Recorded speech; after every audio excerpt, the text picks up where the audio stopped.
Hello दोस्तों, मैं अनामिका सिंह स्वागत करती हूँ आपके यूट्यूब चैनल नॉलेज कॉर्नर में।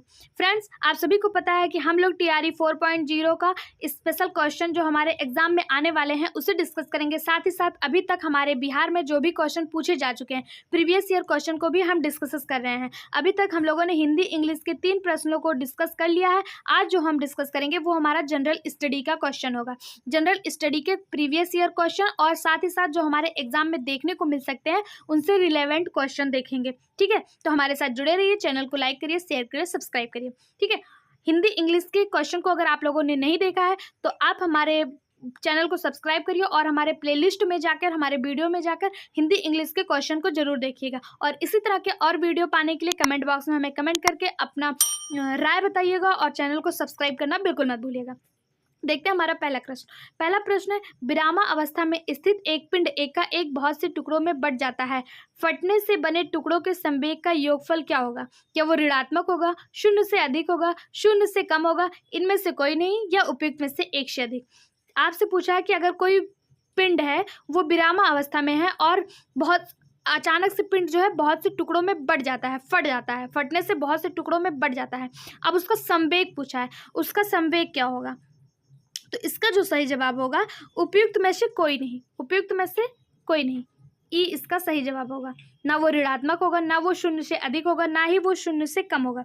विरामा अवस्था में स्थित एक पिंड जब बहुत से टुकड़ों में फट जाता है तो फटने से बने टुकड़ों के संवेग का योगफल जो होता है, योगफल वो 0 हो जाता है। ठीक है, 1 मिनट, 0 हो जाता है, शून्य हो जाता है। वो ऋणात्मक भी नहीं होगा, शून्य से अधिक भी नहीं होगा, शून्य से कम भी नहीं होगा। क्या हो जाएगा? शून्य हो जाएगा, 0 हो जाएगा। ठीक है, तो इसमें से 0 कहीं भी ऑप्शन में नहीं दिया है, तो ई इसका सही जवाब हो जाएगा। नेक्स्ट क्वेश्चन है, वह कौन सा गैस है जो CaO से अभिक्रिया करता है लेकिन NaHCO3 से अभिक्रिया नहीं करता है? यानी कि आपसे पूछा गया है वो कौन सा गैस है जो यहाँ पे COA से अभिक्रिया करता है, यानी कैल्शियम ऑक्साइड से क्रिया करता है लेकिन सोडियम बाइकार्बोनेट से अभिक्रिया नहीं करता है? क्या वो CO2 है जिसे आप कार्बन डाइऑक्साइड कहते हैं, Cl2 है, या O2 है? तो इसका सही जवाब है कार्बन डाइऑक्साइड जो है वो COA से अभिक्रिया करता है लेकिन सोडियम बाइकार्बोनेट से अभिक्रिया नहीं करता है। ये कार्बन डाइऑक्साइड कैल्शियम ऑक्साइड से क्रिया करता है। ठीक है, नेक्स्ट क्वेश्चन है हमारा, किस ग्रंथि को मास्टर ग्रंथि के नाम से जाना जाता है? कौन सी ग्रंथि है जिसे मास्टर ग्रंथि के नाम से जाना जाता है? ऑप्शन में दिया है अग्नाशय, हाइपोफाइसिस, पिट्यूटरी, या एक से अधिक, इनमें से कोई नहीं। तो इसका सही जवाब है मास्टर ग्लैंड। मास्टर ग्लैंड के नाम से किसे जाना जाता है? Master gland. क्या वो पिट्यूटरी है? हाँ, पिट्यूटरी ग्लैंड को मास्टर ग्लैंड के नाम से जाना जाता है। साथ ही साथ पिट्यूटरी तो सबको पता होता है, लेकिन हाइपोफाइसिस जो ग्लैंड है उसको भी मास्टर ग्लैंड के नाम से ही जाना जाता है। हाइपोफाइसिस ग्लैंड को भी मास्टर ग्लैंड के ही नाम से जाना जाता है। तो इसका सही जवाब जो हो जाएगा एक से अधिक, यानी पिट्यूटरी और हाइपोफाइसिस दोनों को ही मास्टर ग्लैंड के नाम से जाना जाता है। ठीक है, पिट्यूटरी ग्लैंड जो होती है यह एक अंतःस्रावी ग्रंथि है। कैसी है? अंतःस्रावी ग्रंथि है। ठीक है, नेक्स्ट क्वेश्चन है, किसी वस्तु को एक अवतल दर्पण के सामने उसके वक्रता केंद्र C से परे स्थित किसी बिंदु पर रखा जाता है। यानी कि एक अवतल दर्पण है और उसका वक्रता केंद्र C है, उससे परे किसी बिंदु पर रखा जाता है। C से परे किसी बिंदु पर रखा जाता है। प्रतिबिंब कहाँ स्थित या किस बिंदु पर बनेगा और कैसा बनेगा? आपको बताना है। क्या वो F और C के बीच में बनेगा, C से बड़ा बनेगा परे, और C से छोटा बनेगा, इनमें से कोई नहीं, या इनमें से एक से अधिक? तो इसका जो सही जवाब हो जाएगा वो हो जाएगा F और C के बीच लेकिन छोटा बनेगा। F और C के बीच लेकिन छोटा बनेगा। ठीक है, नेक्स्ट क्वेश्चन है, इनमें से कौन सा पुष्प के नर जनन अंग का घटक नहीं है? परागकोश, तंतु, वर्तिका, एक से अधिक, इनमें से कोई नहीं। तो इसका सही जवाब है वर्तिका। वर्तिका जो होता है वो फीमेल फ्लावर का पार्ट है, ना कि मेल फ्लावर का। तो नर पुष्प के जनन का अंग वर्तिका नहीं है बल्कि ये फीमेल का है। ठीक है, नेक्स्ट क्वेश्चन है, वन्य जीवों के लिए निर्दिष्ट वह क्षेत्र जिसमें पारिस्थितिकी तंत्र और प्राकृतिक संसाधनों तथा उनकी आबाद पहुंच होती है क्या कहलाता है? राष्ट्रीय उद्यान, जैव मंडल, वन्य जीव अभयारण्य, उपयुक्त से एक से अधिक, इनमें से कोई नहीं। तो इसका सही जवाब है जो वन्य जीवों के लिए निर्दिष्ट क्षेत्र होता है, पारिस्थितिकी तंत्र और प्राकृतिक संसाधनों तक उनकी अबाध पहुंच होती है, उन्हें राष्ट्रीय उद्यान कहा जाता है, यानी कि नेशनल पार्क कहा जाता है। ठीक है, आपसे यहीं से क्वेश्चन ऐसे भी पूछ सकता है, वन्य जीव संरक्षण अधिनियम कब आया? तो वन्य जीव संरक्षण अधिनियम 1972 में आया था। 1972 में वन्य जीव संरक्षण अधिनियम आया गया और राज्य सरकार राष्ट्रीय उद्यान, इसी के तहत राज्य सरकार जो होती है वो राष्ट्रीय उद्यान घोषित करती है। ठीक है, आपसे ऐसे भी पूछा जा सकता है एक क्वेश्चन, इससे ये भी बन सकता है कि भारत का पहला राष्ट्रीय उद्यान कौन सा है, भारत का पहला नेशनल पार्क कौन सा है? तो भारत का पहला national park Jim Corbett national park है।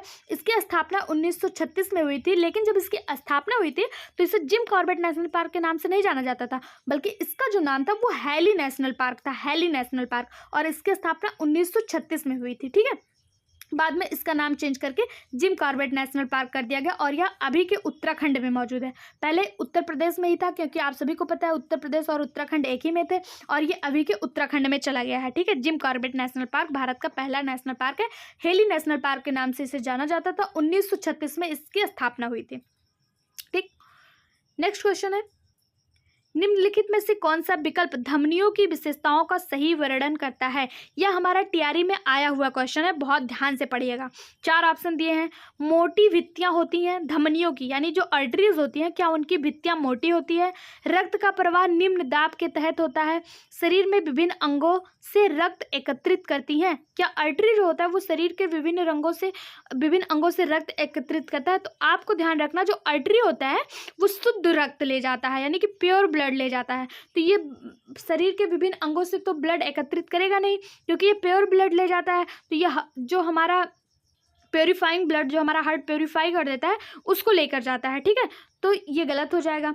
फिर दूसरा दिया हुआ है, वाल्व युक्त पतली भित्तियां, रक्त का प्रवाह उच्च दाब के तहत होता है, शरीर के विभिन्न अंगों तक रक्त ले जाती है। शरीर के विभिन्न अंगों तक तो रक्त ले जाती हैं, लेकिन इसमें वाल्व नहीं पाया जाता है, इसमें भित्तियां नहीं पाई जाती, तो इसलिए ये गलत हो जाएगा। तीसरा है मोटी भित्तियां, कोई भी वाल्व नहीं। हाँ, ये बिल्कुल सही है, इसकी जो भित्तियां होती हैं वो मोटी होती हैं, क्योंकि यह प्योर ब्लड ले जाता है, और प्योर ब्लड ले जाने की जो प्रक्रिया होती है वो बहुत फास्ट होती है, क्योंकि ब्लड प्योर होता है तो बहुत तेज़ी से बहता है। इसलिए जो वाल्व, इसका जो भित्तियाँ होती हैं, जो इसके भित्ति होते हैं वो मोटी होती हैं। अगर ये पतली होंगी तो फट जाएंगी, क्योंकि उसका जो प्रवाह होता है वो बहुत उच्च दाब से होता है, बहुत तेज़ी से होता है। और जो हमारी आर्टरीज होती हैं, जो हमारी धमनियाँ होती हैं, ये प्योर ब्लड को शरीर के विभिन्न अंगों तक ले जाती है। ठीक है, ऑप्शन सी इसका सही जवाब हो जाएगा। नेक्स्ट क्वेश्चन है, पौधे में परिवहन की प्रक्रिया के लिए मुख्यतः विसरण उत्तरदायी होता है, हालांकि कुछ पदार्थों के परिवहन के लिए ऊर्जा की आवश्यकता होती है। कौन सा विकल्प एटीपी से प्राप्त ऊर्जा का उपयोग करके परिवहन किए गए पदार्थों को दर्शाता है? यानी कि आपसे सिंपल से यहाँ पे पूछा गया कि एटीपी बनाने के लिए हम किसका उपयोग करते हैं? केवल अमीनो अम्ल का, जल, खनिज और भोजन का, भोजन, अमीनो अम्ल और हार्मोन का, उपयुक्त में से एक से अधिक, इनमें से कोई नहीं। इसका सही जवाब है ऑप्शन सी। एटीपी बनाने के लिए जो होता है, एटीपी पौधे में जो परिवहन की प्रक्रिया होती है उसके लिए विसरण होता है। आप सभी को पता है, कहीं भी पौधे में परिवहन, जहाँ पे भोजन का नाम आ जाएगा तो आप आंख बंद करके ऑस्मोसिस लगा देंगे कि भोजन के लिए आपका ऑस्मोसिस ही जिम्मेदार होता है, विसरण की प्रक्रिया ही जिम्मेदार होती है। ठीक है, और एटीपी बनाने के लिए आपका भोजन, अमीनो अम्ल और हार्मोन्स की आवश्यकता होती है। नेक्स्ट क्वेश्चन है, अब देखिए आपका जो जीएस जीके का पेपर है, इसमें आपको मिक्स क्वेश्चन देखने को मिलते हैं। जीएस जीके, साइंस, मैथ, सब कुछ देखने को मिलते हैं। तो अब हम अभी तक साइंस के क्वेश्चन डिस्कस कर रहे थे, अब देखते हैं, ये हमारा करंट का क्वेश्चन है, उस समय का करंट का क्वेश्चन था। भारत और मलेशिया के बीच मार्च 2024 में समुद्र लक्ष्मण नामक समुद्री सैन्य अभ्यास कहाँ आयोजित किया गया? कोलालमपुर, नई दिल्ली, विशाखापट्टनम। तो इसका सही जवाब है ऑप्शन सी, विशाखापट्टनम में। भारत और मलेशिया के बीच जो युद्ध अभ्यास हुआ था उसका क्या नाम था? समुद्र लक्ष्मण। और यह कहाँ पे हुआ था? विशाखापट्टनम में हुआ था, विशाखापट्टनम में आयोजित हुआ था। वहीं पे अगर बात करें हमारा कुछ और एक्सरसाइज की, जैसे सिम्बैक्स किसके साथ होता है? तो सिम्बैक्स भारत का सिंगापुर के साथ होने वाला एक्सरसाइज है सिम्बैक्स। फिर अगर बात करें हरमऊ शक्ति और उदार शक्ति की, तो भारत और मलेशिया के बीच हरमऊ शक्ति, उदार शक्ति और समुद्र लक्ष्मण एक्सरसाइज भारत और मलेशिया के बीच देखने को मिलता है। कौन कौन सा? हरमऊ शक्ति, उदार शक्ति और समुद्र लक्ष्मण। अगर आपसे पूछा जाए कि अमेरिका के साथ हमारा कौन सा एक्सरसाइज होता है, तो संगम अभ्यास भारत और अमेरिका के बीच होता है। सबसे ज़्यादा पूछा जाने वाला है जो युद्ध अभ्यास, वो खंजर होता है। खंजर युद्ध अभ्यास किसके बीच होता है? तो भारत और किर्गिस्तान के बीच खंजर एक्सरसाइज होती है, खंजर युद्ध अभ्यास होता है। ठीक है, नेक्स्ट क्वेश्चन है, हाल ही में जारी फसलों के अग्रणी उत्पादक राज्य की रिपोर्ट में 2022-23 के अनुसार फल उत्पादक में शीर्ष पर कौन है? यानी कि फ्रूट का उत्पादन में शीर्ष पे कौन है? यहाँ पे आपको दिया आंध्र प्रदेश, उत्तर प्रदेश, पश्चिम बंगाल। तो इसका सही जवाब जो हो जाएगा फ्रूट उत्पादन में हमारा आंध्र प्रदेश है। ठीक है, आंध्र प्रदेश नंबर 1 पे फ्रूट उत्पादन में है। वहीं पे बात करें अगर हमारे बिहार की, तो बिहार जो होता है वो तंबाकू में दूसरे नंबर पे है। बिहार तंबाकू उत्पादन में दूसरे नंबर पे है और सब्जी उत्पादन में चौथे नंबर पे है। भूलना नहीं है, आप बिहार का पेपर दे रहे हैं, आपसे बिहार का हो सकता है पूछ ले। बिहार तंबाकू उत्पादन में, टोबैको के उत्पादन में दूसरे नंबर पे और सब्जी उत्पादन में चौथे नंबर पे है। अगर आपसे पूछ लेता है टोबैको उत्पादन में पहले नंबर पे कौन सा है, तो पश्चिम बंगाल पहले नंबर पे है और दूसरे में बिहार है। ठीक है, नेक्स्ट क्वेश्चन देखते हैं, भारतीय मूल के किस शोधकर्ता ने सूर्य ग्रहण के दौरान नासा के साउंडिंग रॉकेट मिशन का नेतृत्व किया? तो इसका सही जवाब है अरोव बड़जात्या। अरोव बड़जात्या ने जो सूर्य ग्रहण के दौरान नासा का साउंडिंग मिशन था उसमें रॉकेट मिशन का नेतृत्व किया था अरोव बड़जात्या।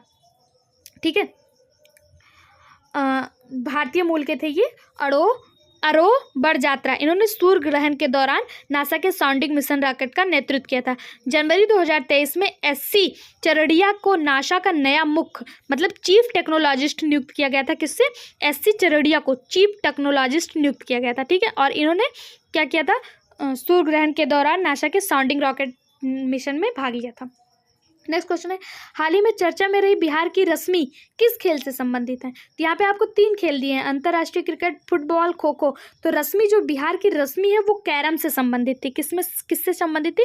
कैरम से। ये बिहार की रहने वाली थी और ये अंतर्राष्ट्रीय कैरम प्लेयर है रश्मि कुमारी। इन्होंने अप्रैल 2024 में 12वीं बार राष्ट्रीय कैरम चैंपियनशिप खिताब जीता था। ठीक है, अप्रैल 2024 में 12वीं बार। तो ये अंतर्राष्ट्रीय खिलाड़ी हैं कैरम की रश्मि कुमारी। नेक्स्ट क्वेश्चन है, हाल ही में कौन सा राज्य वृक्षारोपण के लिए 500 से अधिक भूमि पार्सल के साथ ग्रीन क्रेडिट कार्यक्रम को लागू करने में अग्रणी रहा? क्या वो बिहार है, मध्य प्रदेश है या झारखंड है? तो इसका सही जवाब मध्य प्रदेश। मध्य प्रदेश राज्य जो है ये क्या था? वृक्षारोपण के लिए 500 से अधिक भूमि पार्सल के साथ ग्रीन क्रेडिट कार्यक्रम को लागू करने में पहले नंबर पे है। ठीक है, नेक्स्ट क्वेश्चन है, मेनिनजाइटिस के खिलाफ नया टीका पेश करने वाला दुनिया का पहला देश कौन सा बन गया है? तो नाइजीरिया जो है ये मेनिनजाइटिस के खिलाफ पहला टीका पेश करने वाला दुनिया का पहला देश बन गया है। मेनिनजाइटिस जो बीमारी होती है, ठीक है, जिसे ब्रेन फीवर कहा जाता है। मेनिनजाइटिस को ब्रेन फीवर के नाम से या दिमागी बुखार के नाम से जाना जाता है। इसका पहला टीका कौन बनाया? तो इसका पहला टीका कौन बनाया? नाइजीरिया बनाया। और उस टीके का क्या नाम है? MEN 5CV इस टीके का नाम है। ठीक है, और इसे ब्रेन फीवर के नाम से भी जाना जाता है। ये क्वेश्चन ऐसे ना देकर आपसे ये भी पूछ लेता है, ये भी पूछ सकता है कि ब्रेन फीवर का पहला टीका किसने बनाया, तो भी आपका नाइजीरिया होगा, क्योंकि मेनिनजाइटिस को ही दूसरी भाषा में ब्रेन फीवर के नाम से जाना जाता है। नेक्स्ट क्वेश्चन है, अहमद अब्दुल्ला अल अहमद अल सबा हाल ही में किस देश के नए प्रधानमंत्री बने हैं? तो अहमद अब्दुल्ला अल अहमद अल सबा कुवैत के नए प्रधानमंत्री बने हैं। यहाँ पे 2 और ऑप्शन दिए, यमन और लेबनान। तो अगर आपसे पूछा जाए यमन के राष्ट्रपति कौन है, तो गाइन अब्दुल मार्वल यमन के हैं और लेबनान के नवाब सलीम ये वहाँ के लेबनान के हैं। ठीक है, नेक्स्ट क्वेश्चन देखते हैं। नेक्स्ट क्वेश्चन है, अक्टूबर 2023 में सीमा सड़क संगठन के महानिदेशक का पद किसने ग्रहण किया? तो इसका सही जवाब है जनरल रघु श्रीनिवास ने सीमा सड़क संगठन यानी BRO के महानिदेशक का पद ग्रहण किया है। ठीक है, अब देखिए ये हमारा INM से पूछा गया क्वेश्चन है, इंडियन नेशनल मूवमेंट से। आप सभी को पता है कि बिहार में ये इंपॉर्टेंट टॉपिक है इंडियन नेशनल मूवमेंट, इससे क्वेश्चन देखने को ही मिलते हैं। तो वहाँ से ये क्वेश्चन आया है, 1857 के विद्रोह से पहले दिल्ली के कोतवाल कौन थे? महावीर सिंह, तात्या टोपे, गंगाधर नेहरू। तो इसका सही जवाब है गंगाधर नेहरू। 1857 के विद्रोह के पहले दिल्ली के जो कोतवाल थे वो कौन थे? गंगाधर नेहरू थे। अब गंगाधर नेहरू का नाम तो कितने लोगों ने सुना ही नहीं होगा कि ये गंगाधर नेहरू थे कौन। तो जो बता दें आपको, गंगाधर तो गंगाधर जो नेहरू हैं, ये पंडित जवाहरलाल नेहरू के दादाजी थे। पंडित जवाहरलाल नेहरू के पिता मोतीलाल नेहरू और उनके पिता गंगाधर नेहरू। ठीक है, ये 1857 के विद्रोह से पहले दिल्ली के कोतवाल थे। नेक्स्ट क्वेश्चन है, यूरोप के विभिन्न देशों की कंपनियों ने भारत में विभिन्न हिस्सों में अपने व्यापारिक केंद्र स्थापित किए थे। निम्न में से किस देश की कंपनी शामिल नहीं थी? यानी कि यूरोप की बहुत सारी कंपनियां हमारे देश में अपने केंद्र, अपनी कंपनियां बनाई थी। कौन सी ऐसी कंपनी थी जिन्होंने हमारे देश में कभी भी अपनी कंपनी की स्थापना नहीं की थी? क्या वो स्पेन था, हॉलैंड था, पुर्तगाल था? तो इसका सही जवाब है स्पेन। स्पेन ने कभी भी भारत में अपनी कंपनी नहीं बनाई हुई थी। ठीक है, हॉलैंड और पुर्तगालियों ने, आपको पता है सबसे पहले आए पुर्तगाली थे और गए सबसे बाद में पुर्तगाली थे, लेकिन स्पेन ने अपना कोई भी व्यापारिक केंद्र भारत में स्थापित नहीं किया गया। हॉलैंड क्या होता है? हॉलैंड जो नीदरलैंड के निवासी होते हैं उन्हें हॉलैंड कहा जाता है। यूके, फ्रांस, डेनमार्क, हॉलैंड, पुर्तगाल, इन सबों ने भारत में अपना व्यापारिक केंद्र स्थापित किया था, लेकिन स्पेन ने कभी भी भारत में अपना व्यापारिक केंद्र स्थापित नहीं किया था। ऑप्शन ए इसका सही जवाब हो जाएगा। फिर देखिए, काकोरी ट्रेन डकैती कांड में किस क्रांतिकारी को फांसी दी गई? काकोरी ट्रेन डकैती कांड, जिसका अभी नाम चेंज करके क्या कर दिया गया? काकोरी ट्रेन षड्यंत्र रख दिया गया है। इसमें किसको फांसी दी गई? तो आप सभी को पता है कि काकोरी ट्रेन डकैती कांड में राम प्रसाद बिस्मिल और अशफाक उल्ला खान को फांसी दी गई। ऑप्शन ए ही इसका सही जवाब है, राम प्रसाद बिस्मिल और अशफाक उल्ला खान। ठीक है, ये हुआ क्यों था? तो क्रांतिकारियों द्वारा धन एकत्रित करने के उद्देश्य से, अपने आंदोलन को चलाने के लिए वो धन चाहते थे। इसके उद्देश्य से लखनऊ के ही पास सहारनपुर संभाग में काकोरी नामक एक स्थान है, जहाँ पे इन्होंने 9 अगस्त 1925 को डकैती डाली थी। ठीक है, और खजाने को लूट लिया था। सरकारी खजाना उस ट्रेन में जा रहा था, उसको लूट लिया था। जब इन्होंने खजाने को लूटा तो उसके पश्चात 29 लोगों पर मुकदमा चलाया गया, 29 लोगों पर। ठीक है, और जिनमें से 4 क्रांतिकारियों को फांसी हुई। उनमें से कौन थे? राम प्रसाद बिस्मिल, अशफाक उल्ला खान, रोशन लाल और राजेंद्र लहरी। 4 लोगों को फांसी हुई थी। ठीक है, अब यहाँ पे आपको राम प्रसाद बिस्मिल, अशफाक उल्ला खान देखने को मिल रहा है। हो सकता है दूसरे ऑप्शन में आपको राजेंद्र लहरी और रोशन लाल भी दे देता, तो आपका उपयुक्त में से एक से अधिक हो जाता। लेकिन यहाँ पे वीर सावरकर और वासुदेव चापेकर और प्रफुल्ल चाकी और खुदीराम बोस को आप सभी को पता है 1908 में इन्होंने असेंबली में बम फेंका था, प्रफुल्ल चाकी और खुदीराम बोस ने। तो ये हो नहीं सकते, तो ऑप्शन ए ही इसका सही जवाब है। नेक्स्ट क्वेश्चन दिया है, निम्नलिखित में से कौन लंदन के प्रशिक्षित गुजराती मूल के वकील थे? यहाँ पे पूछा है कि गुजराती मूल के वकील जो थे और लंदन में अपनी शिक्षा ग्रहण किए थे, कौन थे? वल्लभ भाई पटेल, दादा भाई नौरोजी, मोहम्मद अली जिन्ना। तो इसमें से जो सही जवाब है वो है मोहम्मद अली जिन्ना। गांधी जी तो गुजरात के थे ही और उन्होंने भी लंदन में अपनी शिक्षा ग्रहण की थी, लेकिन साथ ही साथ मोहम्मद अली जिन्ना भी जो थे वो लंदन से ही लॉ किए थे। अपनी जो वकील की शिक्षा थी वो लंदन से ही ग्रहण किए थे। ठीक है, नेक्स्ट क्वेश्चन है, जवाहरलाल नेहरू ने अपने किस कांग्रेस सम्मेलन में कहा था कि भारत और विश्व की समस्याओं का एकमात्र समाधान समाजवाद है? क्या 1929 में, 1931 में या 1936 में? किस में कहा था? समाजवाद का नारा कहीं कहीं ऐसे पूछ लेता है कि प्रथम बार जवाहरलाल नेहरू ने समाजवाद शब्द दिया था किस सत्र में? तो इसका सही जवाब है 1936 में। जो जवाहरलाल नेहरू थे उनका जो अधिवेशन, लखनऊ अधिवेशन 1936 में, जिसकी अध्यक्षता खुद जवाहरलाल नेहरू ने किया था, उसी में उन्होंने समाजवाद को अपना लक्ष्य बनाने और स्वयं को किसान एवं मजदूर वर्गों में संगठित करने के लिए कहा था। यानी कि समाजवाद शब्द को प्रतिपादित किया था, समाजवाद शब्द को रखा था लखनऊ अधिवेशन 1936 में। इसकी अध्यक्षता कौन कर रहे थे? तो स्वयं जवाहरलाल नेहरू ही कर रहे थे। ठीक, नेक्स्ट क्वेश्चन है, रॉबर्ट क्लाइव ने भारत का नक्शा बनाने की जिम्मेदारी किसे सौंपी? जॉर्ज मूलर, चार्ल्स वुड या जेम्स रेजल? तो इसका सही जवाब है ऑप्शन सी, रॉबर्ट क्लाइव जो थे उन्होंने जेम्स रेजल को भारत का नक्शा बनाने की जिम्मेदारी सौंपी थी। ठीक है, किससे सौंपी थी? जेम्स रेजल को। जेम्स रेजल ये अंग्रेज थे, लेकिन ये भारत का नक्शा बनाने में मतलब इनको इंटरेस्ट था, भारत के नक्शे तैयार करने के लिए दिलचस्पी अपनी दिखाए, तो इनको दे दिया गया भारत का नक्शा बनाने के लिए। किसके द्वारा? रॉबर्ट क्लाइव के द्वारा। ठीक है, नेक्स्ट क्वेश्चन है, करो या मरो का नारा निम्नलिखित में से किस आंदोलन से संबंधित है? स्वदेशी आंदोलन, असहयोग आंदोलन, भारत छोड़ो आंदोलन? तो इसका सही जवाब है ऑप्शन सी, भारत छोड़ो आंदोलन।